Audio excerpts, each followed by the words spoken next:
Votre voiture refuse de démarrer par temps froid. Votre ralenti est instable en hiver puis se stabilise dès que le moteur chauffe. Votre boîtier papillon semble se bloquer ou se gripper lorsque la température tombe sous zéro. Un système méconnu, parfois intégré au corps papillon et parfois alimenté par le liquide de refroidissement, peut être impliqué. Le réchauffage du boîtier papillon. Cette fonction n'existe pas sur toutes les voitures et elle peut prendre plusieurs formes. Mais lorsqu'elle est présente et qu'elle ne fait plus son travail, l'humidité et le froid peuvent perturber le déplacement précis du volet. Aujourd'hui, on va comprendre pourquoi, regarder ce qui se cache dans les deux grandes architectures et voir comment éviter de transformer une petite panne hivernale en remplacement coûteux du corps papillon. Abonnez-vous, on part à la chasse aux givres sous le capot. C'est quoi le réchauffage du boîtier papillon ? Imaginez le dégivreur de lunettes arrière de votre voiture. De fines résistances chauffent la vitre pour empêcher le givre de s'installer et pour conserver une vision claire. Le réchauffage du boîtier papillon a une mission comparable.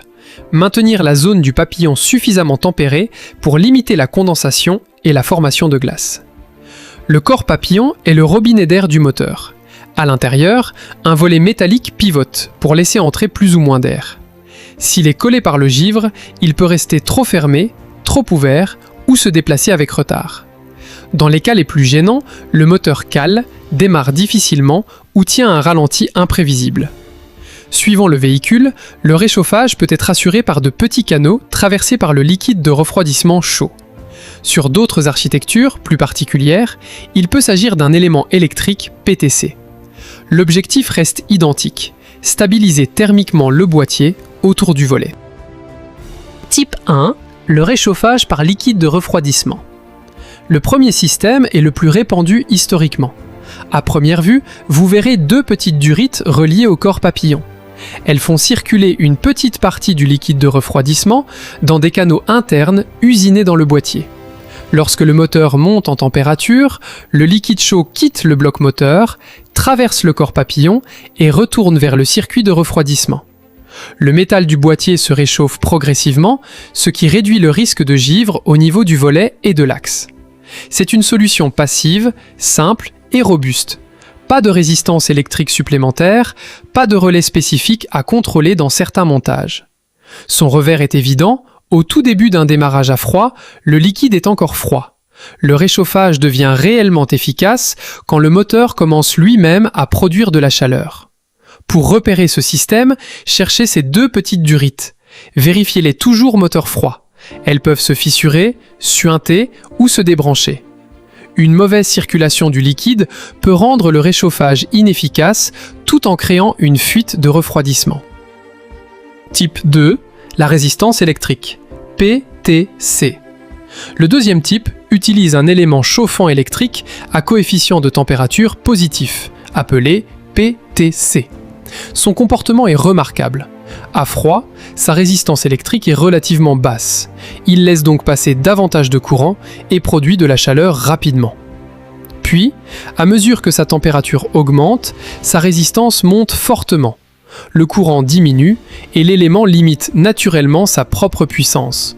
Ce n'est pas une garantie absolue contre toute anomalie électrique, mais c'est une forme d'autorégulation très utile qui évite une chauffe constante excessive dans des conditions normales.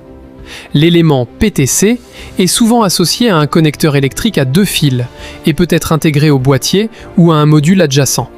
Sur certains véhicules, il est alimenté dès que les conditions définies par le constructeur sont réunies afin de réduire le temps nécessaire pour dégivrer la zone.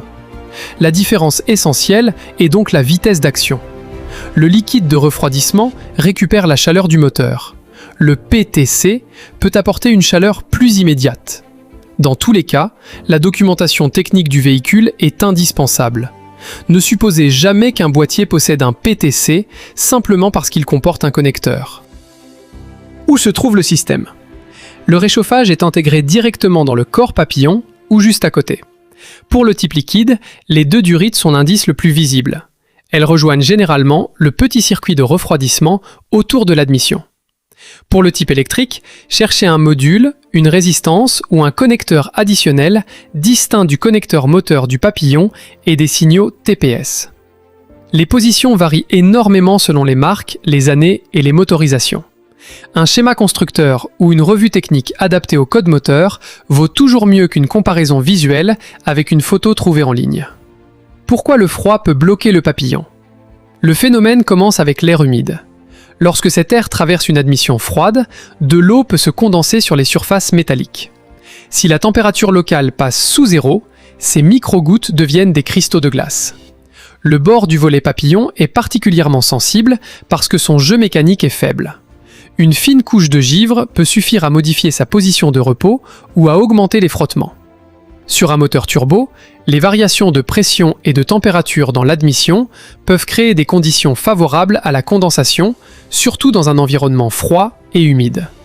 Sans maintien thermique adapté, le volet peut devenir lent, coller temporairement ou ne plus revenir correctement à sa position de ralenti.